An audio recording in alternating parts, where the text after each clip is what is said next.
So this afternoon, we're talking about the regulatory process and a little bit of regulatory advocacy thrown in. We had first guest speaker talk about regulatory advocacy, Mick Skvarla, and then Lindsay McNeil will be talking from the Office of Administrative Law perspective. In terms of legislative versus regulatory advocacy, I've always said there are some similarities and there are certainly some differences. In its most simplistic form, legislative advocacy is obviously lobbying for or against legislation in the legislative branch of state government. On the other hand, regulatory advocacy is lobbying for or against regulations in the executive branch of state government or federal as well. So, in broad terms, I think there's a lot of similarities. Both are forms of lawmaking. Regulations are often far more detailed, but not always. Sometimes legislation is quite detailed. You have elected officials and their staff in the legislative branch. You have appointed officials and their staff in the executive branch. So there are some similarities, but there are also some differences. And I think that understanding the rulemaking process and being involved in regulatory advocacy is important because sometimes the end of the story is not with the enactment of a statute. There could be more opportunity, and often is, when a state agency or department, board, commission, bureau, etc., has an opportunity either because they are required to pursue regulations. There's a shall in the grant of rulemaking authority, or there's a may, so that they have discretion. Just to set the stage, I think I've mentioned before, but California has about 220 or so state entities that have, some variation of rulemaking authority. According to OAL, between 500 and 600 regulations are adopted each year by these agencies and departments. Some of them do one rulemaking every 2 or 3 years, and others, like a CARB, the Air Resources Board, may do a half a dozen to a dozen or more per year. We have 28 titles that comprise the CCR, the California Code of Regulations. These are where the 60,000 plus regulations are contained. Just like statutes, we have 29 codes in the administrative agency side, in the executive branch. The regulations that they adopt, those are in titles. Just to give you a flavor: food and agriculture, business regulations, education, harbors and navigation, industrial relations, military and veterans affairs, natural resources, public health, public safety, public utilities, among others. So there are quite a few there. To start broadly, the state administrative entities engage in both quasi-judicial and quasi-legislative efforts. What's the difference? Quasi, it means almost. And so quasi-judicial means they are sort of acting like the judiciary. In other words, they're interpreting and enforcing the laws. Quasi-legislative, almost or kind of like legislation. This, of course, is the rulemaking that we're focused on. Under the State Administrative Procedure Act, the APA, patterned after the federal APA, and all 50 states have a variation. Most are quite similar in nature. In California, the APA is divided between the rulemaking that's overseen by OAL, Office of Administrative Law, and Office of Administrative Hearings, OAH. oversees the administrative hearings. So those are the two types of activities that occur. And again, OAH is the quasi judicial, whereas OAL reviewed is the quasi legislative stuff. So to get into the regulatory process and advocacy, as I've often said, it's a world with its own rules and procedures, its own acronyms, and somebody who's going to be involved in the regulatory process, just like in the legislative process, needs to understand the rules and the players.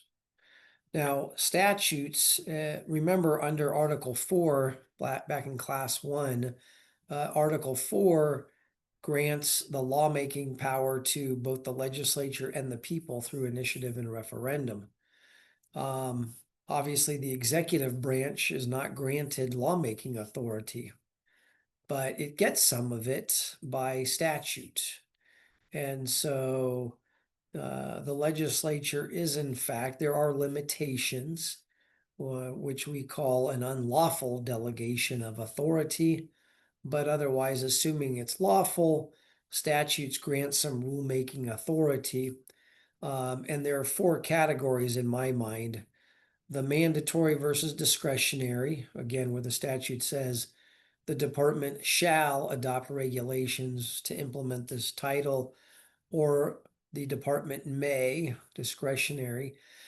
And some are general, like a DMV, Department of Motor Vehicles, for example. They have a pretty broad authority. And then there are other instances where it's very specific. Again, the department may, or the department shall adopt a regulation to implement this specific thing. So it just varies with how much authority the legislature ultimately grants. And California law, by the way, the APA is found in the California Government Code, one of those 29 codes. And it says that every state agency, and again, they use agency to describe everything below the agency, departments, boards, commissions, bureaus, etc., that those entities have to satisfy the basic minimum procedural requirements established by the APA for the adoption, amendment, or repeal of a regulation, unless it's expressly exempted. And I could talk to you for a while as to why I believe that those statutory exemptions from the APA process are bad. But suffice it to say, it cuts out the two main tenets of the rulemaking process, which is notice and opportunity to be heard. It's sort of like if the legislature and governor announced in the fall, hey, we just did these new laws. There was no public notice, there was no public hearing process, etc. Hopefully, most of us would consider that to be a pretty bad idea. Anyways, so agencies generally adopt regulations either because they are told to, again, if the statute says you have to, but there are other instances where they've identified a need. Sometimes the agency or department identifies that need, and in other instances, the regulated community, for example, brings forth the need for those regulations. So what are these types of state entities that we're talking about? Well, again, if you harken back to the first class and then the discussion about the executive branch, you may remember unitary executive versus plural executive. So unitary is what we find at the federal level, right? There is the president who is elected. Everybody else, vice president, yes, on the same ticket, but the attorney general appointed by the president, elected in California. Secretary of State appointed by the president, elected in California. The treasurer appointed by the president, elected in California. So we have what's called a plural executive, meaning these are a number of bodies that are set forth in the Constitution, and they oversee different aspects of the executive branch of government. And most of those officials are elected statewide. The BOE, Board of Equalization, which is sort of the ninth constitutional office. Actually, there are four of those reps. The state of California is split into four districts for the BOE members. Underneath that executive is two types of entities, so-called independent agencies and line authority agencies. And the independent ones are ones that have some sort of separate constitutional or statutory powers that are not within the direct line of the governor. So, for example, you have things like the University of California, UC Board of Regents, that is set up in the Constitution. Even though the governor makes appointments, those folks have 12-year terms. What's unique, of course, a governor can serve no more than 2 terms or 8 years. So there's a whole extra 4 years. The idea, of course, being is that in theory, a UC regent has autonomy from his or her appointing authority, the governor. There are a number of state agencies and departments that have not only gubernatorial appointees, but also ones from the legislature. The line authority agencies are, in the old days, we had a state telephone book, believe it or not. And on the back, they had a little executive branch chart. And of course, the governor, as he is today, at the top, you have some of these other constitutional officials, and then you have everyone below with a line. The first level are the agencies. The agency secretaries are the members of the governor's cabinet. Then you have the department next underneath the agency, and there's multiple departments under a single agency, and those are headed by a department director, and then you have boards and commissions and bureaus and stuff. But all of those are under the line authority, and again, we call them line authority because you can actually connect the line, to the governor. So I want to draw your attention to the OAL website. Lindsay is at the Office of Administrative Law, one of the attorneys there, reviewing attorneys, and she'll mention some of this, but it's a tremendous resource. It's got the regulations that are pending review by OAL, both regular rulemaking, we call it, and emergency rulemaking, which I'll distinguish later. They have the regulatory notice register. This is where published regulations, for example, first appear. There's the CCR, right? The Code of California Regulations. So you can see all of them by title. And then they have we'll get to it in a minute, so-called underground regulations, and where somebody has filed a petition to determine whether or not something is an underground regulation is there. And then the OAL website, of course, has links to all those state entities and some other helpful background information. It's oal.ca.gov.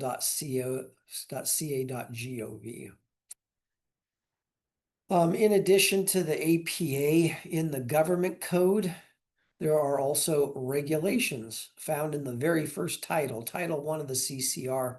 Sections 1 to 120 are reserved and utilized by the Office of Administrative Law.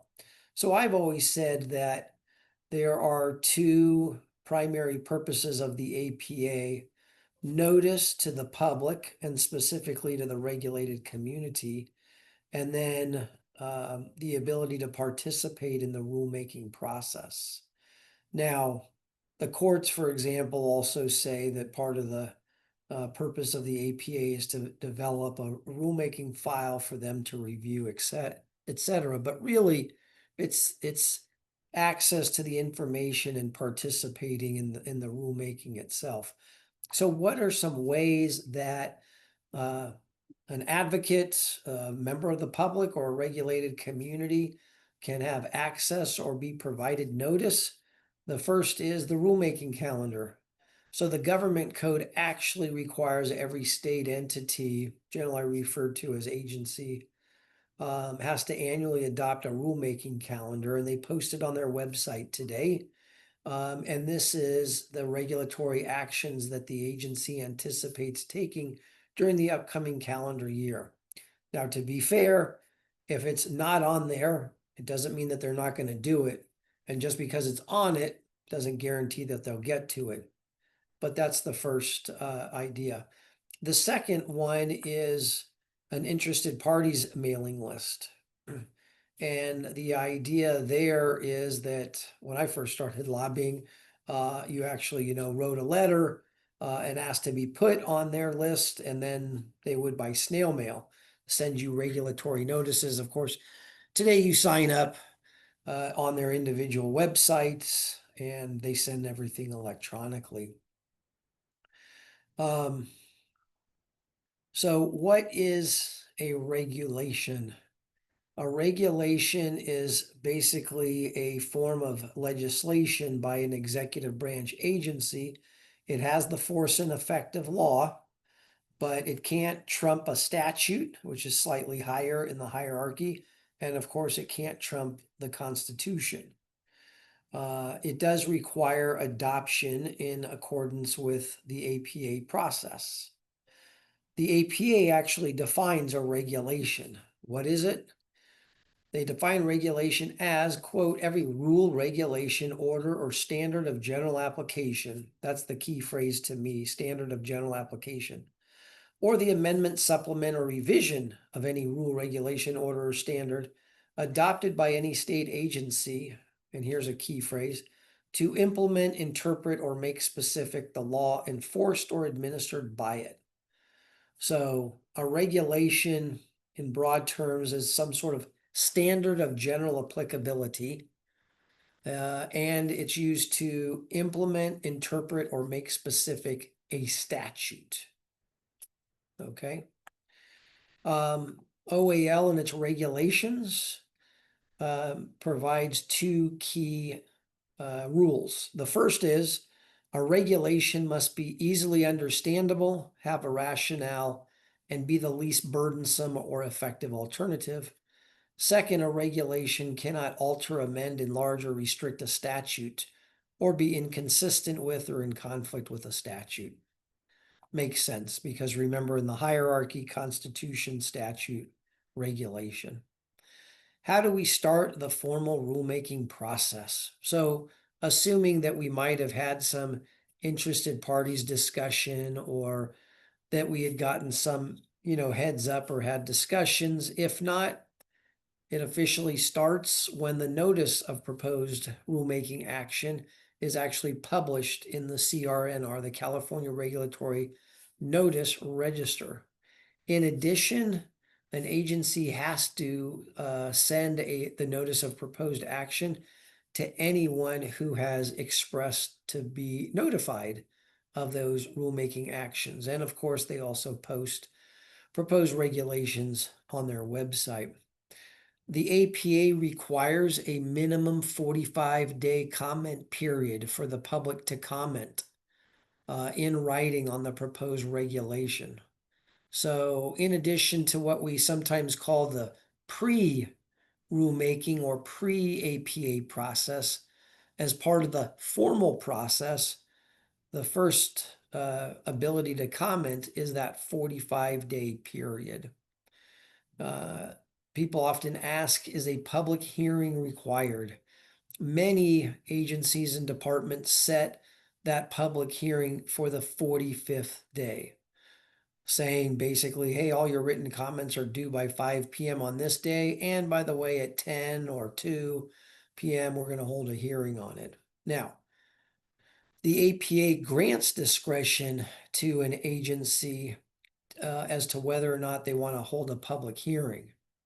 So if a public hearing is not scheduled, any interested person, not just the regulated community, any interested person can submit a written request for the hearing. And if they do, then, and this must occur, 12 or 15 days before that 45-day comment period's over.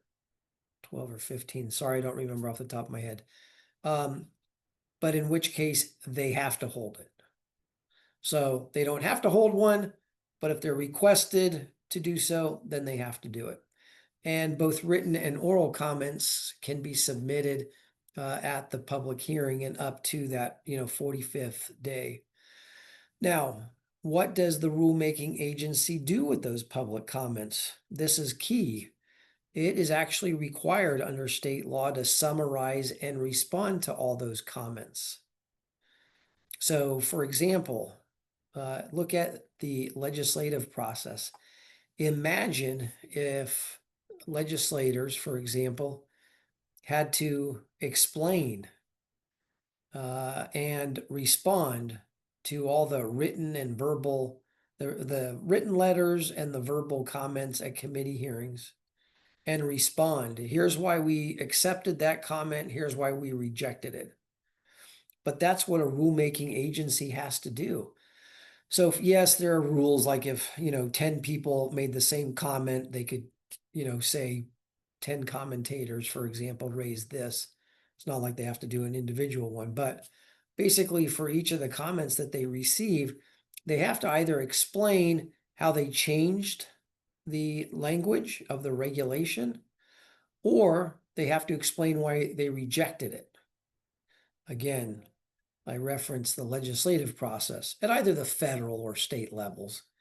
If a member of Congress or a legislative committee at the state capitol had to give a written reason for why they are not accepting or voting the way somebody wanted, right? Anyways, what OAL, the Office of Administrative Law Attorneys, look for is, did the agency demonstrate that it considered and understood the comment or comments that were submitted? So OAL attorneys actually review those comments to ensure that they're a correct summary and an explanation for why. And that information, those responses and all, are detailed in the final statement of reasons that is submitted when the rulemaking process itself is concluded. The APA requires a rulemaking to be concluded in 1 year, in 365 days. Otherwise, they have to restart it.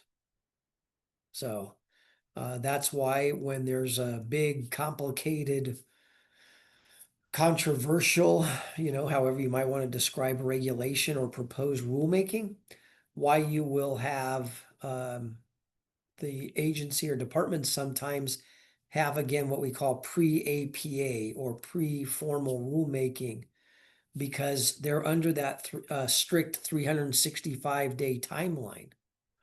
So if they know that it could be a lengthy rulemaking, controversial one where they'll get lots of comments that they have to respond to, et cetera, they may start the process early to gather some of that information, respond to it before they start the formal rulemaking process.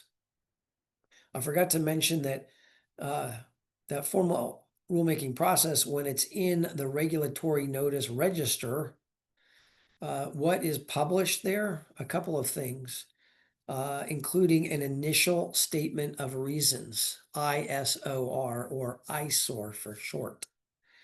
And the ISOR, in addition to having the actual text of the proposed regulatory changes, sort of like a bill, and the proposed changes, the text of the bill is the proposed changes in state statute, right? So here they have to describe the purpose behind all their proposed rulemaking changes and why they're necessary and why they are used to implement, interpret, or make specific a statute. I think the other interesting thing, and something that I've often raised in the legislative process that we don't do an adequate job of, is that a rulemaking agency or department has to describe alternatives that they've considered and why they rejected those. So my comparison note, if you will, on the legislative side is, it's so often that the legislature simply considers the bill in front of them. They don't necessarily look at the problem itself, nor different alternatives, right? There are a couple of different ways we could address this agreed upon policy problem that we have to address as a state. Because maybe a bill, for example, is not the best approach. Maybe a regulation, maybe something else would be better. But again, a rulemaking agency, as part of its initial package, they have to say, hey, we considered one or more, and it's not everything under the sun, it's reasonable alternatives. So they don't have to be absolutely exhaustive, but they do have to show that they considered some other viable alternatives to what they have proposed in the regulation. They also have to cite things like, studies, reports, anything that they really relied upon. So when they conclude the public comment period, they've responded to everything, etc., they put together the final package that includes the final statement of reasons, the FSOR. And they're going to update all the relevant information if they made changes to the text of the regulation. Maybe they got more studies done. Maybe they considered other things. Obviously, the comments so every objection lodged, any recommendations for changes, etc., that's all in that FSOR as well. Now it goes over to the Office of Administrative Law. And I've sort of described OAL, for lack of a better description, as sort of the police officers. In other words, they are enforcing, did the agency, department, board, commission, did they follow the rules of the road, i.e. the APA? Did they follow all the required procedures and rules? And that's what it is. Did they follow the procedures? Because something that is set forth, and I know Lindsay will talk about, OAL is not allowed to substitute its judgment for the agency. In other words, it doesn't comment about the content or that it's needed. In other words, they don't evaluate is this a good policy position that they've taken, for example. They're just looking at 6 standards, and those standards, we call them statutory standards because they are set forth in statute in the government code in the APA itself. The first one is authority. And this is pretty easy because all they're doing is they're citing the provision of law, the code, where it authorizes them or mandates them to do a regulation. So that's easy peasy. The second one is it's reference. What is the statute or the law that this regulation is implementing, interpreting, or making specific, right? The 3 purposes, one of those 3 purposes of a regulation itself. Another one is non-duplication. And the idea there is regulations are again meant to implement, interpret, or make specific. It's not just to copy and paste the statute and put it in a regulation. That's improper. It's not allowed under the government code. The regulation is there for, again, implementing, interpreting, or making specific the statute. So you don't cut and paste the statute and adopt it as a regulation. That's out. The 3 big ones are necessity, clarity, and consistency. So consistency is basically ensuring that there isn't a conflict between a statute, state or federal statute, and another regulation, or of course the Constitution at the state or federal levels. So in other words, consistency means, according to the statute, that it's in harmony with and not in conflict with other laws. The next one is necessity, and this is the main ground for the Office of Administrative Law to reject a proposed regulation, is that the agency has demonstrated by substantial evidence, that's more than 50% plus 1, there is a need. So necessity is, did the agency demonstrate by substantial evidence that this rulemaking is required to implement, interpret, or make specific a statute.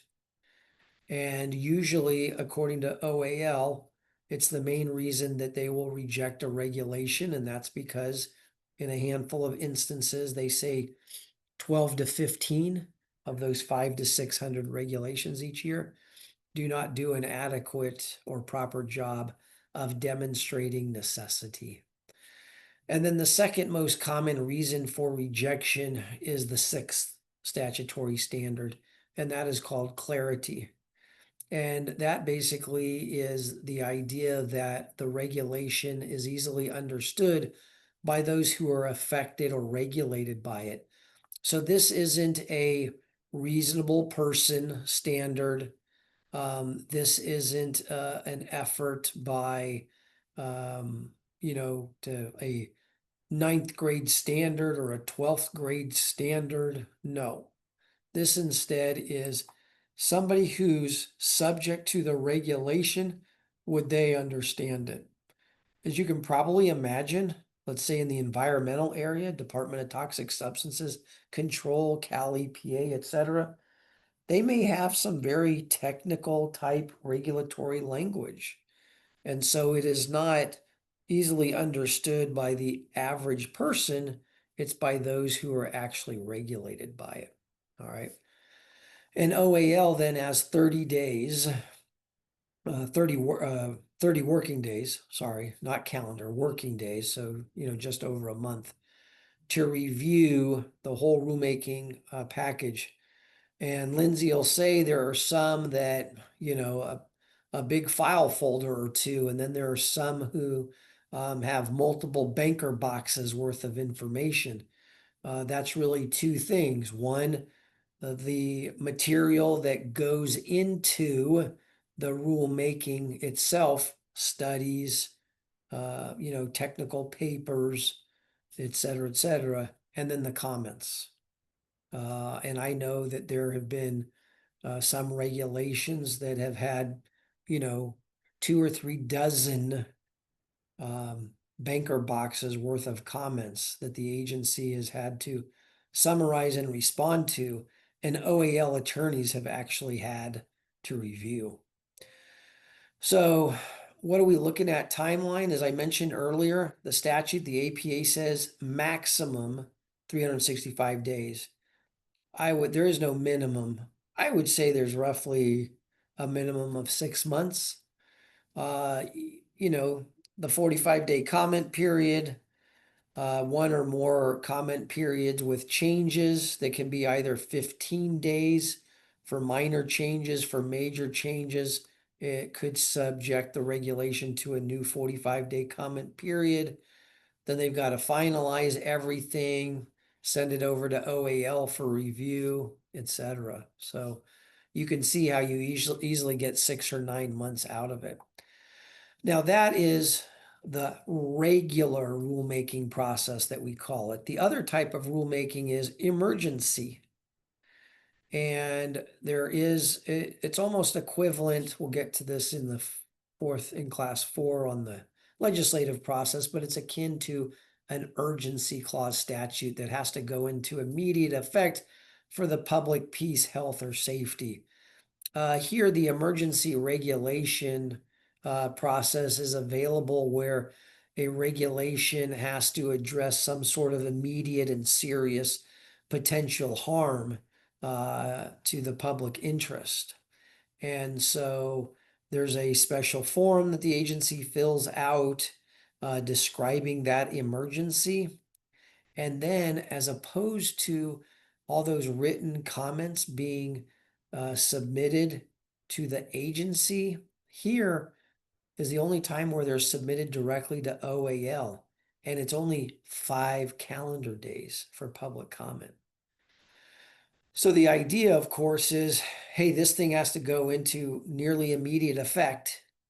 And so OAL is going to collect any comments for 5 short days and then approve or disapprove the rulemaking. Now, whereas a regular rulemaking results in a permanent regulation, unless just like a statute once adopted by enacted by the legislature and signed into law by the governor, it's permanent unless it's later amended or repealed by a new bill. Same here, a regular rulemaking is permanent unless later on it's amended or repealed. An emergency one is only in effect for 180 days. The agency can petition OAL for up to 2 additional 90-day extensions, but they have to justify it and explain how the emergency condition still is in effect, and that's why they need the extra time. 180 plus 180 is 360, basically a year. The idea behind an emergency rulemaking is, okay, we got to get this into an immediate effect to prevent any potential harm. What's an easy example? Some of the COVID-19, like Cal OSHA, the Cal OSHA Standards Board adopting several regulations for people working in an office, working in public spaces and other places. Those went into near immediate effect within days, right, of Cal OSHA adopting them. But the idea is, okay, we'll give you this emergency regulation and put it into effect for just shy of 1 year. But you should also begin the regular rulemaking process, which, as we know, takes up to a year maximum they're given. So the idea is that the emergency regulation is basically a bridge. We've described it sometimes as a bridge to the regular rulemaking, the permanent rulemaking. I mentioned at the outset another type of regulation, calling them underground regulations. And a state agency is prohibited from enforcing an underground regulation. OAL in its in the CCR in Title I in its regulations defines what is an emergency regulation.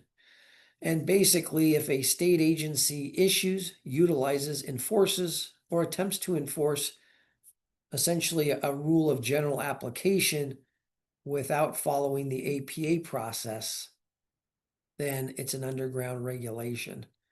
So it's not the best analogy, but I've sort of said, if you follow the APA process, it's above board or above ground. And so when you don't follow it, it's underground or secretive. Because an underground regulation is a regulation, but you didn't get the public notice, comment period, right? They didn't have to justify it. They didn't have to notify the general public or the regulated community. They didn't have to sit down with you. They didn't have the 45-day comment period. They didn't have to consider your comments, blah, blah, blah. They just issued it and said, here's our, and they call it different things, of course. They don't call it a regulation for obvious reasons. I remember dealing with this issue, and we threatened to sue Housing and Community Development Department, HCD, over something that they called a management memo.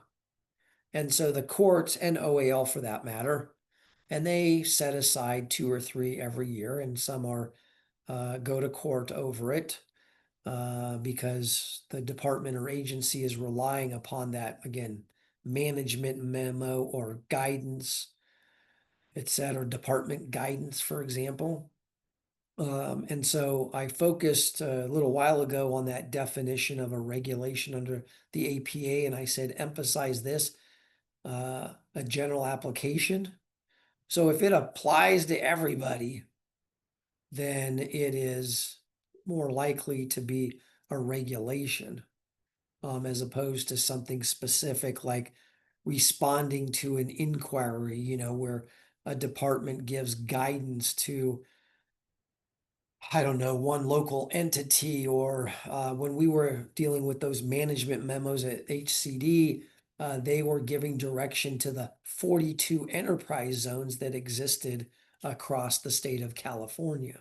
So, and there's a process. You can petition, you have to file a written petition with OAL. That's why there's that little drop down that you can see on their website for pending petitions challenging some sort of rule or guidance as an underground regulation.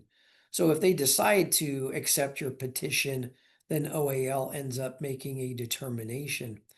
Now, as we walked relatively quickly through the rulemaking process, and again, Lindsay will describe it in greater detail and fill in some of the holes there. There are a lot of areas, if you hearken back to Mick's guest lecture, where advocates and interest groups, paid or unpaid, can be involved with and potentially influence the rulemaking process. You know, there are the formal aspects, right? You can submit written or verbal comments at a hearing or in that 45-day comment period.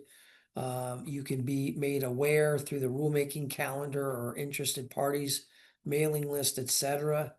But you can also have informal participation.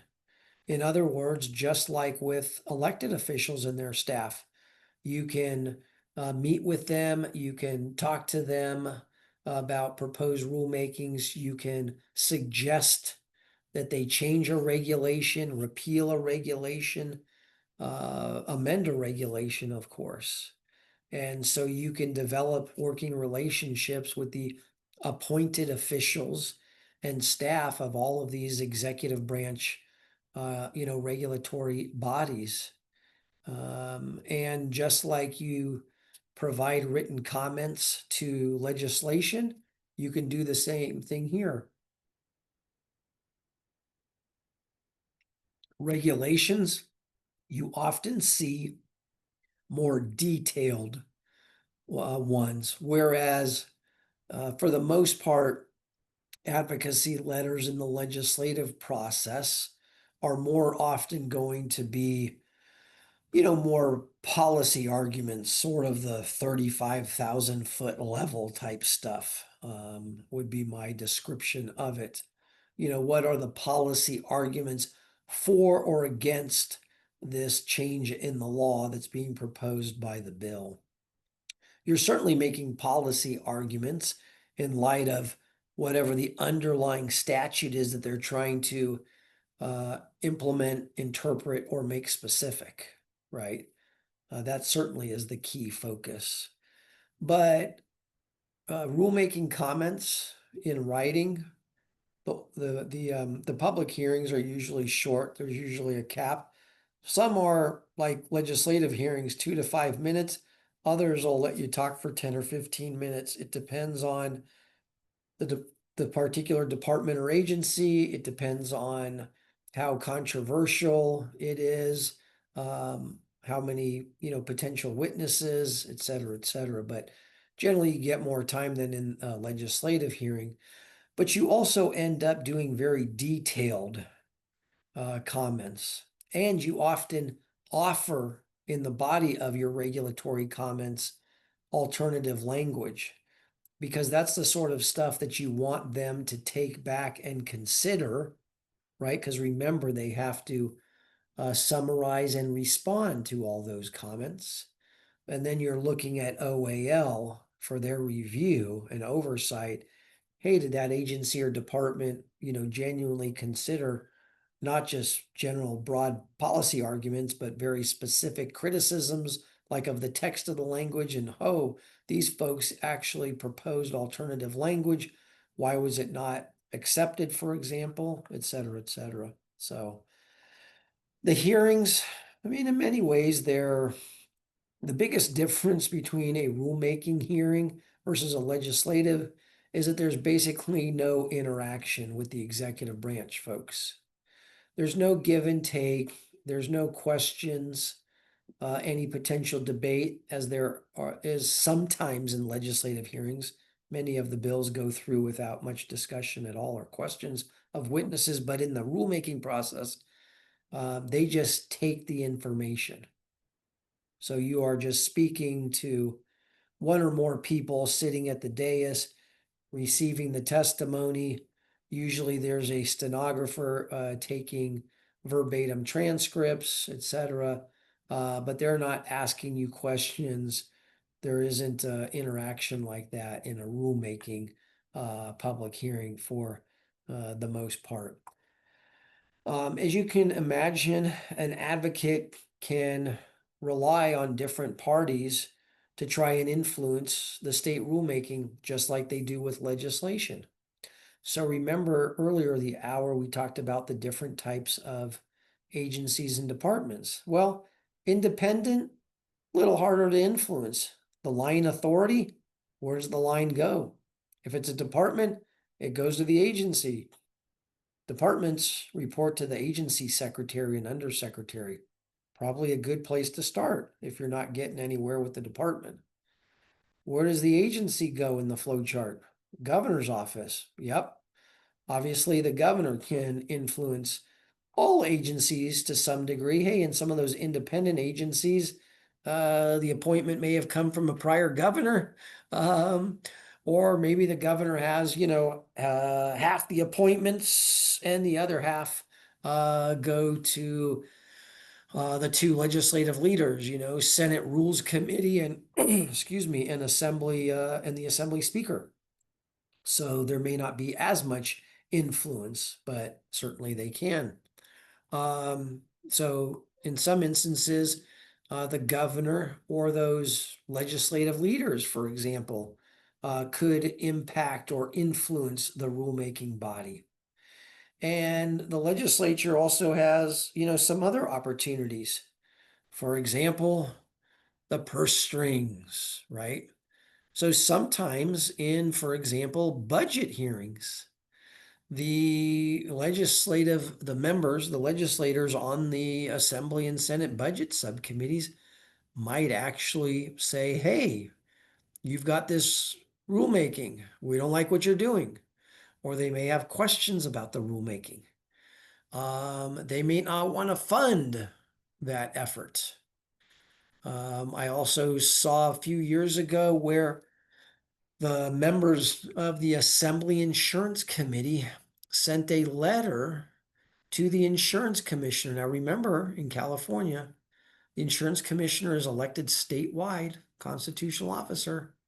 But I think the commissioner also recognizes that the insurance committee, hears and considers all legislation over the insurance code. That they obviously, the legislature has authority over the commissioner's budget and other things. And so the prior commissioner before Commissioner Lara was considering some regulations that the members of the insurance committee said, we don't think you have the authority to do that. And he at first balked. And then when they all the committee members signed a letter jointly that said, we request that you withdraw the rulemaking and not do it because we don't think you have the authority to do so. He reconsidered and ended up actually dropping the rulemaking. So, there's a way potentially for, the legislature. The legislature can also hold informational hearings or oversight hearings about what an agency or department is doing. And one of the reasons that they do that is sometimes because of one or more rulemaking projects that agency or department, is taking a look at. There's also a way for interest groups to influence state agencies, just like they do with the legislature, right? Lobbying. They can, write letters. They can appear at the public hearing. They can go to the department or agency before they even undertake a rulemaking, for example, and try to argue why this is a good idea or a bad idea. Those interest groups may go to the legislature and try to get them to, do that informational hearing or maybe try and hold up the budget for that department. They could also potentially go to the governor's office and, ask the governor to weigh in as to why or why not that agency should proceed or not proceed with the proposed rulemaking, right? They could try grassroots in media, social media, sometimes, the LA Times and the Sacramento Bee and Their reporters write stories on what's happening at executive branch agencies. Or they might write an editorial in a major newspaper, for example, describing why this regulation is a good idea or why it's a bad idea, right? So the other thing is that if you have gone through all of this process, sort of the last opportunity is litigation. And from time to time, there are agencies and departments that end up getting sued. You can go to Superior Court, one of the trial courts throughout the 58 counties, and sue to get well, a writ of mandamus. It's basically a judicial declaration and a determination by a judge as to why or why not this is a proper rulemaking. I mean, the reason why we have, court decisions about like those 6 standards of review by OAL, we have how the courts have looked at them. Why? Because they've considered cases where somebody sued and said, this regulation doesn't meet the consistency standard or the necessity standard or the clarity standard, et cetera, et cetera. The the other thing that somebody can do in court is challenge the validity of a regulation itself or an underground regulation. And this is regardless of the OAL process. So maybe maybe you filed the petition on an underground regulation with OAL and OAL considered and said, no, we don't think it was a regulation. Therefore, it didn't have to comply with the APA. You can still go to court, for example. I think one other interesting thing as I wrap up here is, in addition to that legal process, uh, the APA in the government code also provides basically that any interested person, so it's not just, a doctor petitioning the Medical Board of California or a funeral director or a barber or cosmetologist, a licensee, for example. No, it's any interested person can file a written petition requesting that the agency or department add, amend, or repeal a regulation. And the APA provides that they have 30 days to respond to you. So if you have filed something like that, the agency or department actually has to respond to the interested person and say, yeah, you're right. We should add a regulation, or we should amend this regulation, or we should repeal this regulation. Or they can reject it and say, thank you for your written request, but no, we're not going to, amend this regulation, or we're not going to throw it out, etc. So, again, sort of a high level preview of uh, the regulatory process that Lindsay's going to get into more detail on next week. And then a little follow-up on Mick. Obviously, he gave some more detailed and gave you some good examples of some of his regulatory lobbying. But that's my broad overview. Happy to tackle any questions. Otherwise, we will conclude.